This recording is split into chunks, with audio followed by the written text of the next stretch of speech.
for an update on Bobby Fulton of the Fantastics. Apparently, he thought he had beat his cancer, and now it's come back.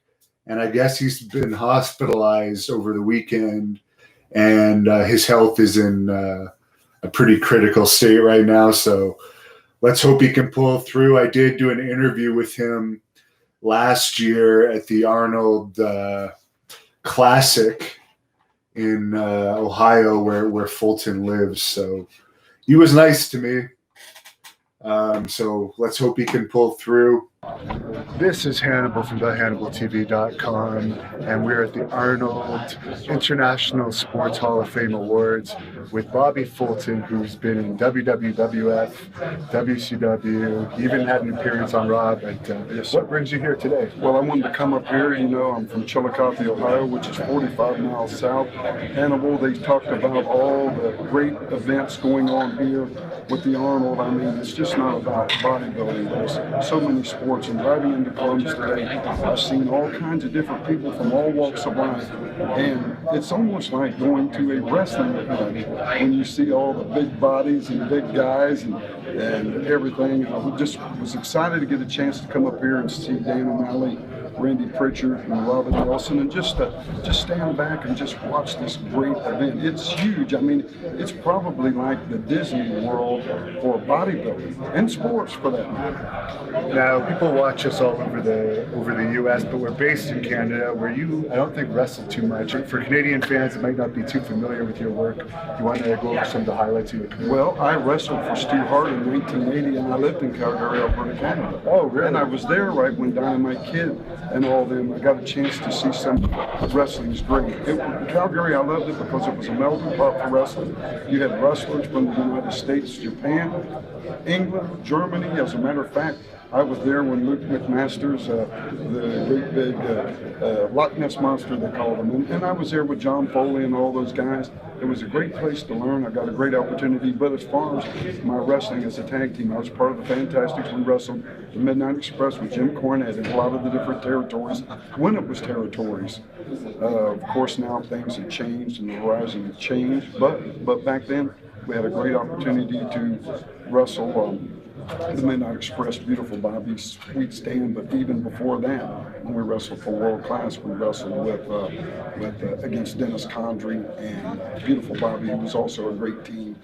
The Midnight Express with Jim Cornette. Do you have any funny Jim Cornette stories? Everyone loves him. I'll tell you one. I don't know if you know this or not, but I predicted Jim Cornette's future. I used to get in the car, and him and his mom, we would ride from Louisville to Evansville. We'd stop at a fish seafood place and eat before. And I rode down the road with him, and I said, Jimmy, one day you're going to be, I said, I don't know if you're going to be a wrestler. I said, but you're going to be a manager, you're going to be a booker, you're going to be something in the wrestling business. And I said, I always thought, of course, I was working underneath that. I said, I want to wear a bow tie and this and that and everything. But he's cussed me many times because he said, you put that upon me.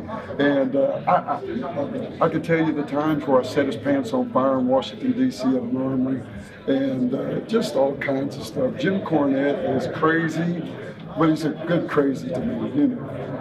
And I guess you were part of a big babyface team. How were the groupies in the Memphis area in those days? Is it as bad as people say? It was great. It was great. It was part of the perks of the business, and it was not only there but all over the United States and stuff like that. And I mean, where you had the groupies, that meant business was really good. And I remember I wrestled in the Kansas City area, and there was none, and we knew business was bad. But I mean, besides that, there's beautiful women all over this country, all over the world, you know, sir, as you know, and it was just one of the perks and the benefits. And as a matter of fact, people don't realize it, but they used us to market women coming to the matches. I mean, the promoter, Jerry Jarrett, Bill Watts, all these people packaged us for that. Of course, that's another story now. I'm almost 60, but back in the day, we were used as a term they called white meat babyface, not our complexion, but what we had.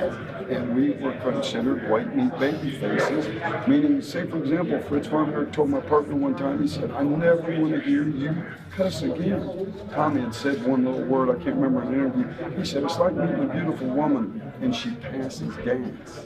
He said, don't ever do that again, because they had us in such a position of attracting females. And I don't want to babble on, but it was a great opportunity. It was a dream for me, sir. I wanted to be a wrestler since I was 6, 7, 8 years old. I started when I was 16, and I got a chance to know a lot of things, and I'm not a big guy in professional wrestling, but I tell everybody from my hometown and everywhere, if you have a dream, if you work hard enough, you can attain that dream, and I'm very thankful for the opportunity. And how was Bill Watts? He's a very controversial character. People either loved or hated him. Bill Watts, I went and told him recently, I said, Bill, you knew how to take rebels, guys that wasn't controllable, and control them. And he brought the best out of every one of us. We were worn out and exhausted. We were wrestling 9 times a week, From my angle, a week. But the thing of it was, he was able to get the best out of us. He was a hard hand, but we needed that to corral us, to get the best out of us, and he did that. And a lot of people don't know that you wrestled for WWF, and then you made an appearance on Raw. You want to talk about that part of your career? Well, the WWF, I wrestled back then. As a matter of fact, it's on YouTube. A couple of matches there.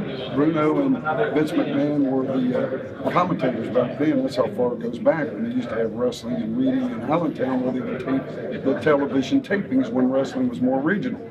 I got a chance to go up there, and the first time up there, what happened, sir, was, I was amazed, because I had read magazines. I didn't get the chance. We didn't have computers back then, but I've seen all these guys like Stan the Man Stasiak, Freddie Glassy, Lou Albano, Bruno Sammartino, all these guys in these magazines I've read for years. Now I'm in the dressing room with them. Well, one time I was sitting there, and they took a piece of tape about that long, put it on the bottom of my foot. They pulled it out, so they went like that. And one was talking to me like you and I was. The other one set it on fire. All of a sudden, as that flame got closer to my foot, they started screaming, hot foot. I'm dancing all around and stuff like that. But I mean, it was a great opportunity to meet my heroes. And that was great. And we went back for Raw one time. I wrestled Tommy Rogers. And we did that as a favor for Jim Cornette. He asked us, he said, I want Vince to bring the smaller guys up. And I want you guys to come up and please show them that smaller guys can go.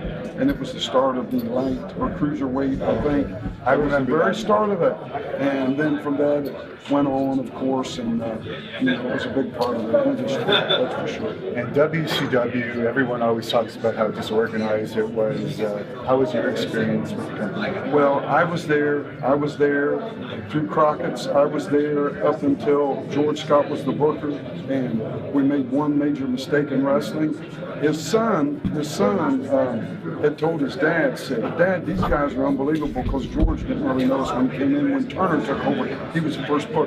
Well, Tommy went and asked him, said, what do you got for us? He said, well, I really don't know. And Tommy said, man, I'm quitting.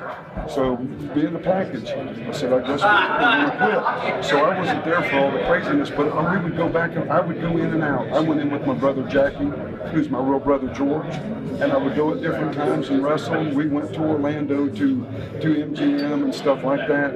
But as far as the chaos and stuff like that, I really didn't get a chance to be privy to that at that particular time. And I understand you have your own company out here in Ohio. I have a small little company. We're getting ready to do a wrestling show March the 16th in a couple of weeks. We got Jimmy Hart, we got Honky Tonk Man, we got Ricky the Dragon Steamboat. We're doing it for fundraisers. What I'm trying to do, sir, at the end of this, I'm 58 years old, is trying to give back to my community. We have a lot of kids there that need something to do besides take drugs. So what we're trying to do is encourage them, number one, to say that never try, but also if we can help with little leagues and stuff like that, like looking and getting serious about this, it keeps them off the street. An idle mind's the devil's playground. And with that being said, of course, I don't know if the problem's in Canada like it is here, but it's an attack on our youth, on our future. This drug problem is going on. And the Honky Tonk Man, of course, it was just announced last week that he's being inducted into the WWE Hall of Fame this year. Any thoughts on that? I'll tell you what, what a group. I know a lot of times people think he's crazy, and he probably is. And he says a lot of things, and I don't know if he just says it just to get a stir or a rise out of people, or if he really means it. I don't know. But the one thing about it is, he'll tell you he's the greatest intercontinental champion of all times. He held it longer, I think, than anyone. Yeah. So Vince must have had, he must have realized that Honky Tonk Man was drawn for him, and he utilized that. I mean, they're not going to put you in that position if you can't carry the ball. And with that being said, congratulations to him. I'm thankful for him on that. And where can people follow you on social media to find out about your company and find out what you're up to? I have my Facebook page, which is Bobby Fulton, Fantastic Bobby Fulton, is part of the tag team, the Fantastics. And I think I have another one called it's World Classic Professional Big Time Wrestling. I know it's hard to say, but instead of being a letter, it is WCPBTW.com, and they can follow us there. And finally, one last question. You talked about Fritz Von Erich telling you not to swear. I'm guessing you worked world class. Any stories about the Von Erich kids? I got millions of them. And me and Tommy had to go back and tell Kevin we were sorry, because at one time I talked about it, and it's a tragedy. I was there when Mike Von Erich died. I was there and seen so much stuff. It was unbelievable. And Kevin tells the story. He said he used to be a big brother. Now he's not even a brother. And it breaks my heart. The Von Erichs, I'm telling you, sir, back then when we were wrestling there, people came to the matches in London. It was almost like WrestleMania-esque type feelings about the business. We would go out to Texas Stadium and wrestle stuff. The Freebirds were there. The Von Erichs, of course, we were there. But the thing it was kind of sad what happened there, and the tragedies of all that. I mean, it's just unbelievable. They're the nicest guys you'd ever want to meet. Humble. They were very wealthy there, but they were the humblest guys you ever want to meet. As far as that goes. Any final thoughts for the fans that you want to give to close this off? Well, I want to tell you something. Wrestling will never die. It's a long line. They can call it sports entertainment, call it whatever they want. But for Jackie Fargo, the fabulous Jackie Fargo said, you can't kill it. If anything was ever done to a sport like what's been done to ours, it would have been dead a long time ago. But people are drawing big crowds in coliseums, in big arenas, in stadiums, in storefronts, in small high school gyms. Wrestling is on fire, and I believe it's on an uptick right now for great things to happen, especially with what's going on. So I'm just saying this, professional wrestling has a big future. All right, well, thanks a lot for coming out, and good luck to you with your show. It's a pleasure to finally meet you. Thank you for watching the Hannibal TV.